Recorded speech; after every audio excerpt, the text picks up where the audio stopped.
also said that in '44, when the Browns were here, that the coach for the Browns and the coach for the Cardinals rented a house together because they were always, one was always in, one was always out.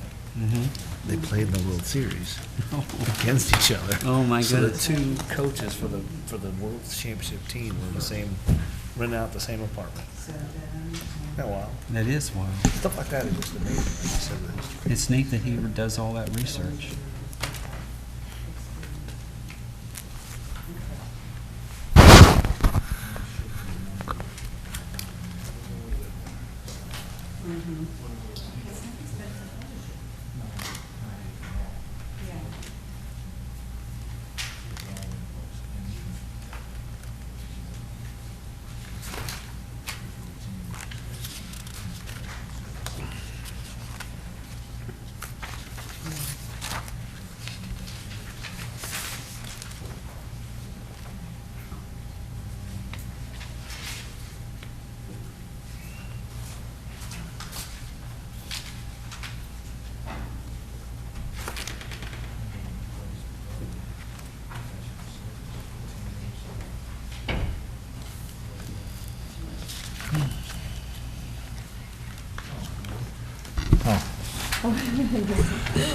No.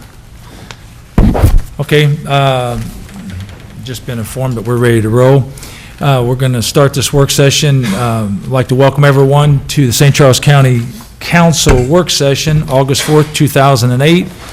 And we do a roll call. Councilmember Hibbler? Here. Councilmember Brazel? Here. Councilmember Matheny? Here. Councilmember Faust? Here. Councilmember Wynn? Here. Councilmember White? Here.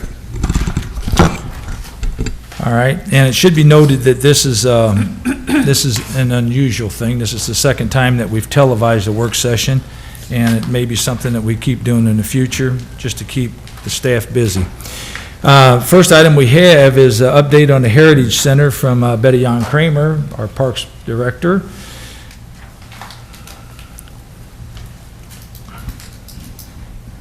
Thank you, Mr. Chair, members of the council. We wanted to take this opportunity just to bring you up to date with what we are planning and going to be recommending to you in the very near future.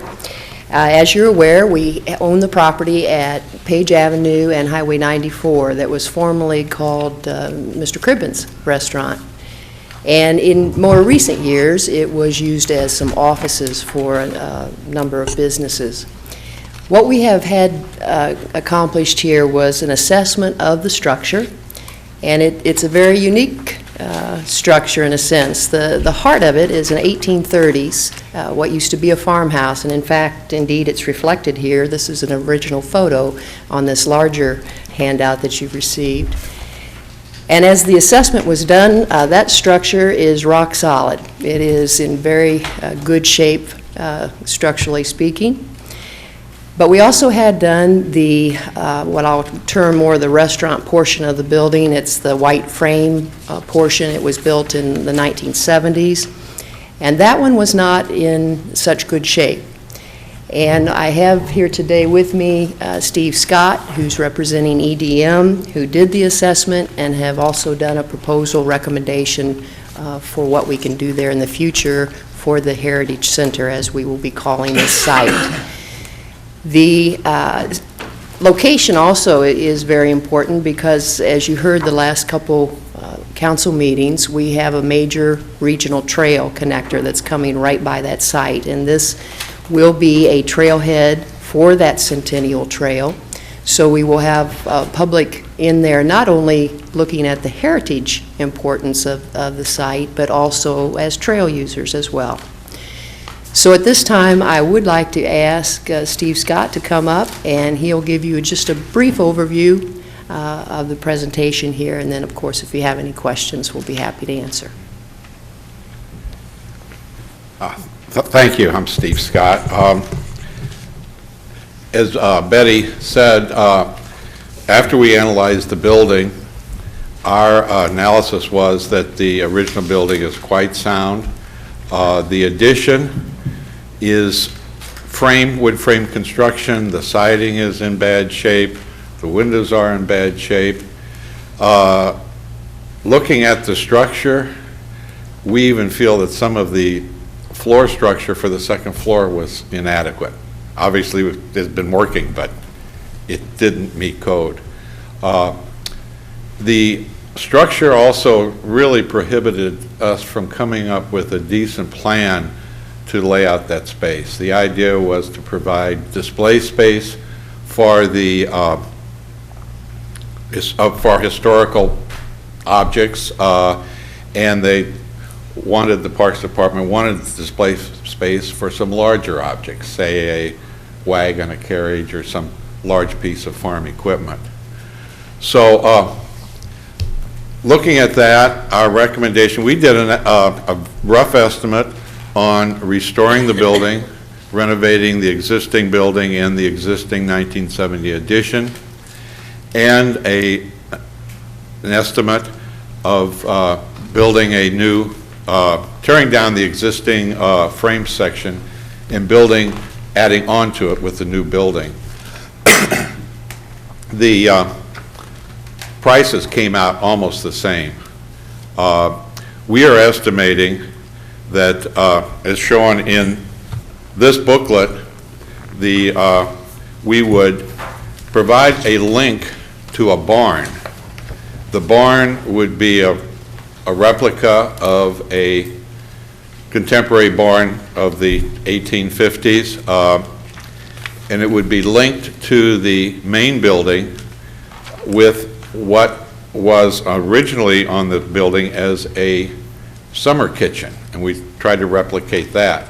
Obviously, the original barn was not connected to the summer kitchen, but practically speaking, that link serves as a control point to both the old house and the barn. The old house could be used for smaller displays, for circulating exhibits. There's a room in there that would be a small meeting room for, say, about 20 people, while the large space would be a meeting room for a large number of people, as well as large objects. But if I just show you a couple pictures of what was there, if we could just up, and oh, I've got to wake my machine up, I'm sorry. The building originally did have the summer kitchen. We cannot find a decent picture of the barn, but so we're sort of guessing at that, coming up with something that might look nice. All right.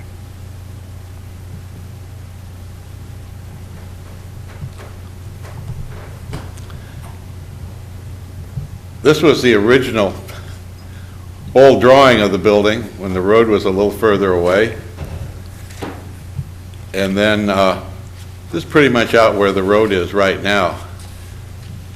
But you can see there was nothing attached to either side of the building at that time. But we've been looking, trying to find this trailer, and so we could bring it back, but we haven't had any luck. But here's the summer kitchen on the back, which is, in our plan, you can see we've attached another summer kitchen there, but attached to that is the barn. And I think our summer kitchen will be in a little better condition than that. So I don't know if there are any questions. You can see the barn wasn't near the house, but in this case, it needs to be. This is the house as it stands now. The original, it's very close to what it was then. The windows have been replaced. There's been modifications inside, but it's in very good condition and very sound. It's the back of the building. While this looks pretty nice when you really sort of squint and get back from it, you get up close and it's rough. And that's when we came up with this plan. So, I don't know if you anything? The concept here, of course, is a heritage center for the county as a whole. And in talking with a variety of the historical societies around the county representing the different small towns, they are all very enthused about this project. And our idea is not just to reflect one little tiny piece of St. Charles County, but to encompass that whole county and bring in, have input from those historical societies. We've also discussed this at length with the Historic Advisory Board as well as the County Parks Advisory Board, and they are all in concert and have sent letters of support to the county executive endorsing this plan. The historic concept here is not to lose those pieces of St. Charles County information that can easily be very lost. And it's also obviously a strong welcoming point into the county on one of the main thoroughfares. This location is prime to certainly gain people's attention and have them be able to see something, a part of St. Charles County we don't want to lose. So, How much money? the estimated at $1 million. Okay. And we did budget for that. Well, I like it. I mean, I like the idea of building new. There's no sense going in and trying to retrofit something. You may as well We tear thought it down. we thought we'd probably be putting more money, rehabbing an older structure sometimes just leads to more and more and more money being put in, I know so. the feeling. That addition really had no historical relevance to the original building. Do you, I assume that you have the money? Yes, we did budget for this. It is budgeted in the '08 budget. Okay. When was the building purchased? About 2 years ago, as I recall. At a price of, $950, I think. okay. It's a little over 2 acres, and obviously at that location, it's the location. Mhm. Okay. But we've been working on it a lot longer than 2 years. It's been a long time in the making. It just, I haven't heard much about it in Okay. the year and a half I've been here, so I'm Okay. kind of This is- surprised. John, I was just going to say, this is the beginning of the trail, is that what this is?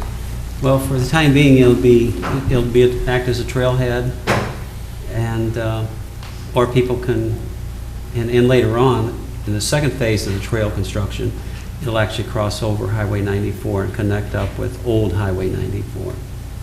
So for the time being, this is a very important part of the trail situation, as well as our first county heritage center. So it's really exciting. And I really like the design. I think it's really pleasing. I think it's going to be a really beautiful, beautiful setting. The Historical Advisory Board has had many conversations about it. Members from the St. Charles County Historical Society, very well-respected people that are on that committee, have all, put the 2 cents in to begin with, giving Betty ideas before we went to this. But that whole concept will receive a lot of support from, like she said, the various groups around St. Charles County. I think it pulls together, too, the eventual goal of St. Charles County being not only the destination it is for people to live here, but a place to visit. It'll be a key element, like you said, coming across the river on that highway, and the first thing you see is people that appreciate their history. I think it'll say something about us here. Did we not get some state property to join this also?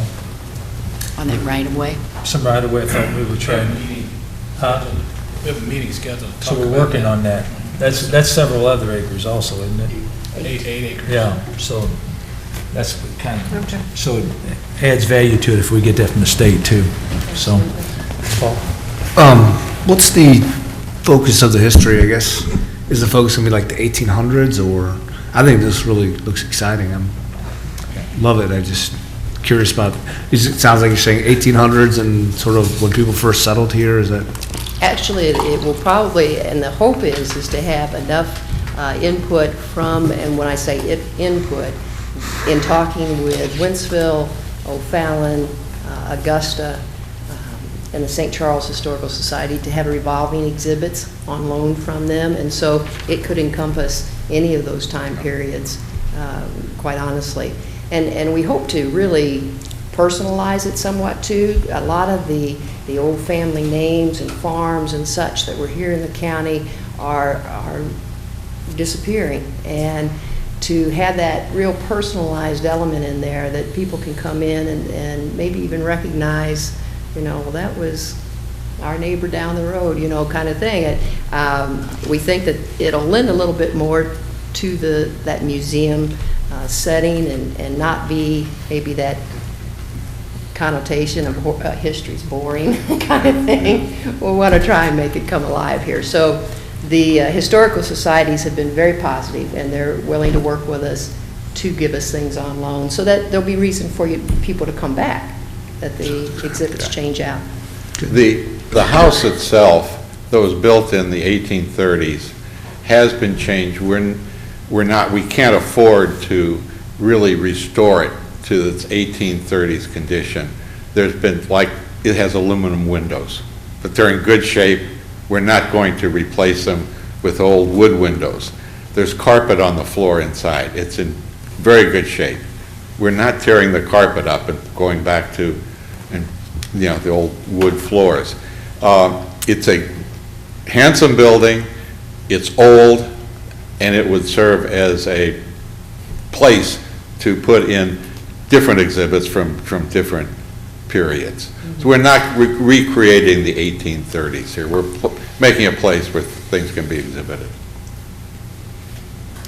Mr. Chairman, Yes, Steve? just in response to Paul, we've got a young man on staff, Ryan Graham, who's probably just a few years younger than you, but he's a dynamo, and he's got a lot of great ideas on. And he worked at the Gettysburg National Battlefield, right? And actually at the Eisenhower House there right next to it. I mean, when we interviewed him, he showed us some of the stuff he did there, and I'm sure he's got some great ideas in mind of the kinds of exhibits we could have. So, But one of the things that he had talked about and really intrigued us in his interview was, again, kind of thinking of history being maybe just some pictures and what have you, but he talked about having displays like of baseball through the decades here in St. Charles County. And so many people here back in 1920s, 30s, 40s played baseball. It wasn't softball, it was baseball. And we were intrigued because as he laid that out and all, that's where you talk about personalizing displays, and people would clue into things like that. So it won't, our hope is it won't be boring. So. I find that quite often it's self-growing. Somebody sees something. I've seen another, live in Wildwood with the Wildwood Historical Society. They just started it. And people see a picture. Well, I've got some of those. And they bring their pictures out, and it just keeps growing. And Well, I bought an old house, 1878, and when we pulled the carpet and the old vinyl back, we found that the hardwood floors were absolutely spectacular. So we took all that up and refinished it, and you may find the same thing there. Because what happened later on in life, they got tired of hardwood floors, and they wanted something soft and warm on their feet. So then they went to carpet. So you may be surprised by what kind of beauty you really have under the carpet if you check it. I wish, but I kind of doubt it. Okay. All right. Anything else? Thank you very much. I don't guess you need a nod from us to do anything. Just go for it. What we will do is proceed with an agreement with EDM then for construction specs, engineering that, and so we'll be in front of you with a contract proposal in a few weeks. Good. Thank you very much. Thank you. Thank you. All right. Next item on the agenda is discussion on cluster housing, and this is something Mrs. Hibbler had brought forward early on, and Yes, and I just noticed that Mr. Anthony is not here. They were going to have, we'll find out. Okay. We thought he was going to be here. then we'll, if you want, we'll switch that, then we'll go on into the pay study. You ready for that? Yes, sir. Okay. Then let's dwell into that right now, and then we'll go back to the cluster housing.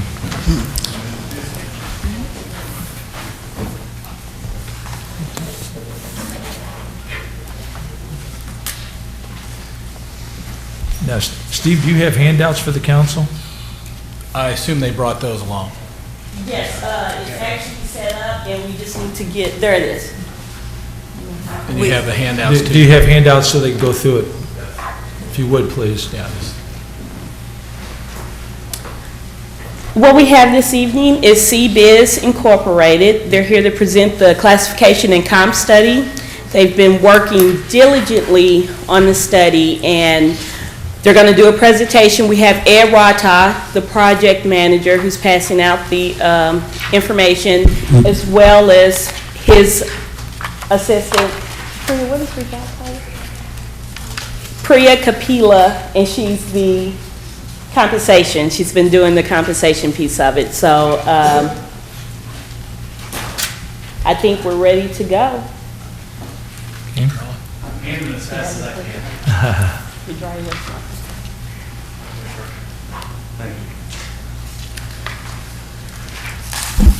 Can you guys hear me okay? Yeah. All right. I want to start by introducing myself, and I apologize, I'm going to be looking over here a There's little a bit. cordless if that's more comfortable for you in front of you. Mike. I'm okay, I need to get a visual cue as to Okay. what I'm talking about. As Belinda said, my name is Ed Rata. I'm the Managing Director of Compensation Consulting for CBiz. We work with organizations large and small, for-profit, not-for-profit government agencies, to help them identify what does it take to attract and retain quality employees from a compensation perspective. I am a certified compensation professional, which means I've passed a number of tests and I'm certified to provide these types of recommendations. What I want to accomplish today is I want to go through and in fairly short order walk through our methodology. What we followed is a fairly standard methodology. It's the same type of methodology that would be used at Anheuser-Busch that we went through with St. Charles County government, a number of municipalities, county, state governments. So I want to walk through that fairly quickly, but really spend more time talking about our findings. When we as outsiders looked at the results, what jumps out at us, what do we see, but also our recommendations for going forward and how to administer this and implement this, our findings going forward. Finally, and in bold and underlined, I'm here to answer your questions. I can talk about this stuff all day long. Priya's seen me do it, but really want to address your questions. So as I'm going through it, if there's something that needs further clarification, just let me know. The first step, or the purpose of the study, was to look at how does pay at St. Charles County compare to the external labor market. And then once we understood how pay compared, how could we design a system to help us administer pay going forward within the Human Resources Department? So how do we compare today? How can we ensure that we administer pay fairly and market competitively going forward?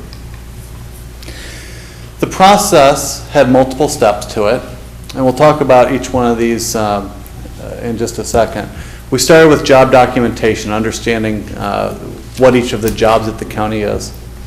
We then went through a classification review and focused on market pricing. That's understanding what do other organizations pay for similar duties and responsibilities in the competitive labor market. We then, once we understand that, conducted a salary analysis which looks at pay at St. Charles and pay in the market and starts to bring those two things together so we can run some comparisons. And then, as I mentioned, we put together findings and as well as our recommendations. The first step was job documentation. In order to properly understand the jobs at St. Charles County, we can't rely simply on job titles. What one organization calls an accounting clerk, another may call an accountant, another may call a controller. By understanding the duties and responsibilities of each job, that ensures that we have the proper matches to the market. The next step was market pricing. This is really the foundation of our analysis. As I said earlier, we looked externally. What do other organizations pay for similar jobs to what we have at the county? There are a number of considerations. The first would be location. Should we look exclusively within the confines of pay at St. Charles County? Should we broaden that to look to the entire state of Missouri? Should we look regionally? Should we look nationally? What we found when we looked at recruiting and retention patterns is that generally speaking, the further up the food chain you look, the further up the organizational structure you look, that scope tends to broaden. That doesn't mean more money, less money, but it means that we would tend to look at a broader geographic database of candidates to replace people at a higher level. Industry is another consideration. Some jobs are found exclusively in government organizations. Other jobs can be found across a broad spectrum of employers. Jobs like human resources, IT, can be found at CBIZ, they can be found in county governments, they can be found in any organization. So by understanding the demographics and the labor markets in which the county recruits employees from and where you would lose employees to, and matching those demographics to our market data, that ensures that our scope isn't too broad and isn't too narrow. I want to speak briefly about our process, and the very common one is salary.com. If you manage employees, it's very common for employees to come in with a printout from the internet from salary.com saying, I need a raise. We don't use that type of data. As a firm, we spend $50,000 to $80,000 a year on compensation survey data. We don't use any of the free stuff on the internet. We don't use the Department of Labor's data.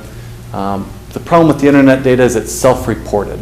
So anybody can log in and submit their data and thus drive the results on the back end. The data that we use tends to come from major consulting firms. It's statistically scrubbed. They make follow-up phone calls to identify outliers.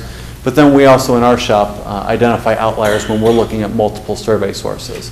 So if we have one source that says an accountant should be at 30,000, another one at 32, another one at 35, and then another one at 55, we can look at that and say, well, is that data from LA? Is it just looking at Fortune 500? Why do we have this disconnect here?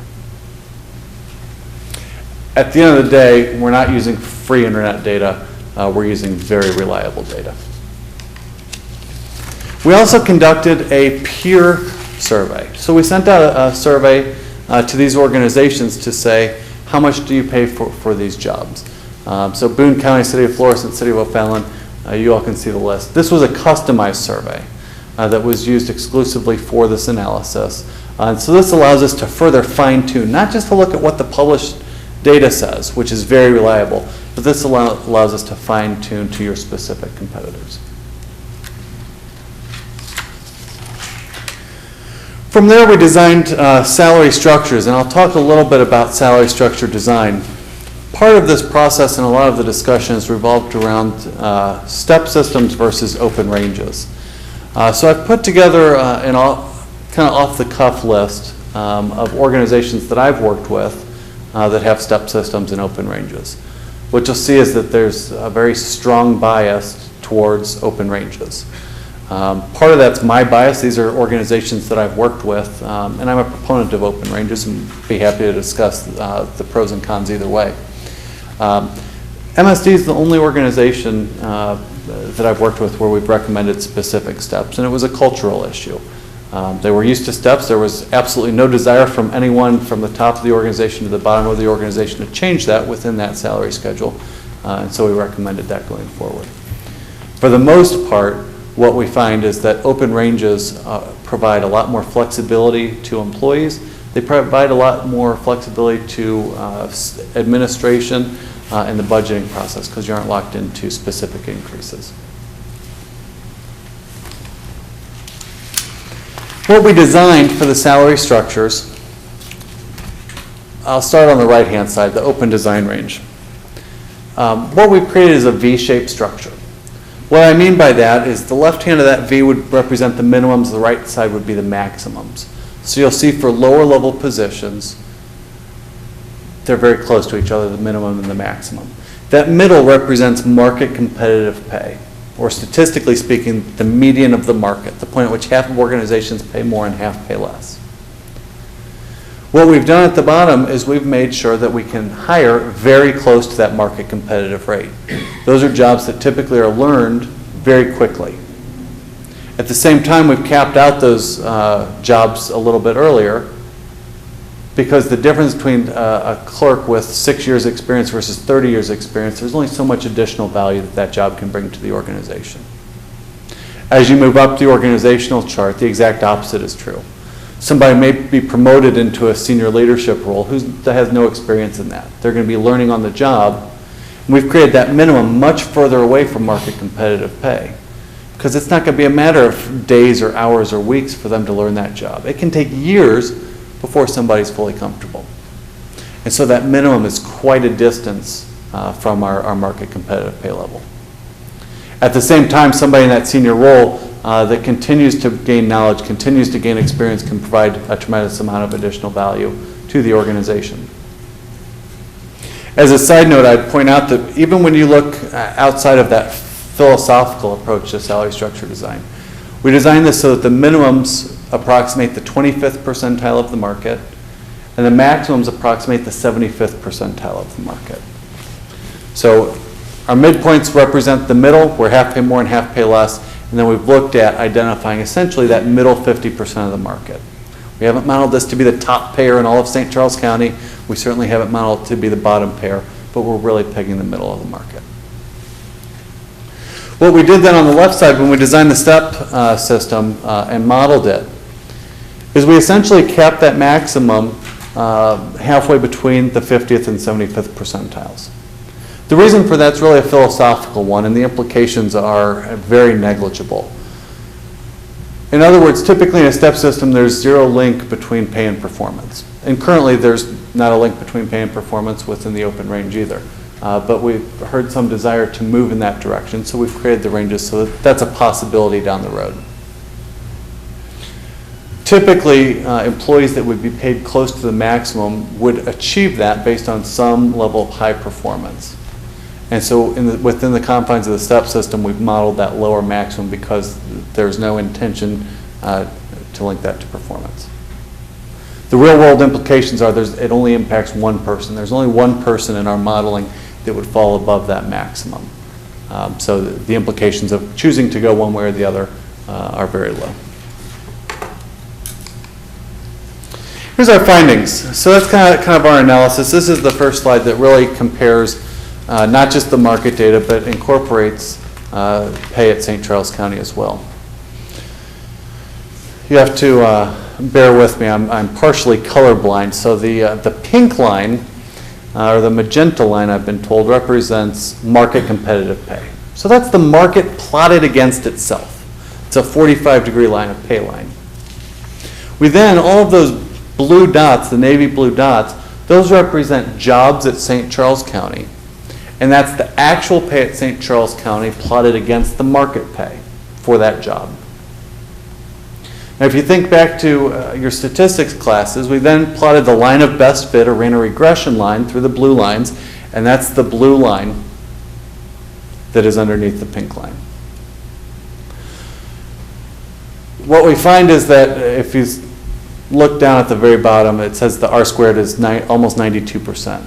That means 92% of pay at St. Charles County is directly related to the market. That's pretty good. There's a strong correlation there. But by looking at it, you can see that pay at St. Charles is below the market. There are some jobs where it's above, there are some jobs where it's below, but when we look at it on balance, pay is below market. Does that make sense? So we break that down by EEO categories. Well, first, on average, pays about 10% below market, 9.9% when we look at all employees. When we then filtered that out and said, well, what if we just look at employees who have, with at least 10 years of experience, how does their pay compare to market? If it's 9.9% below for all employees, when we look at those with 10 or more years of experience, we're only 2% below. So we're starting to bridge that gap with experience. We've then broken that down by EEO classification, so by administrative support officials and administrators, paraprofessionals, so on and so forth. That first column, all employees above or below grade midpoint. And I'm just going to use the first row for illustrative purposes. What that says is that when we look at all employees in the administrative support category, pay on average is 12.2% below the market. Now that doesn't mean that your pay is lower than it should be. Just like pay above market doesn't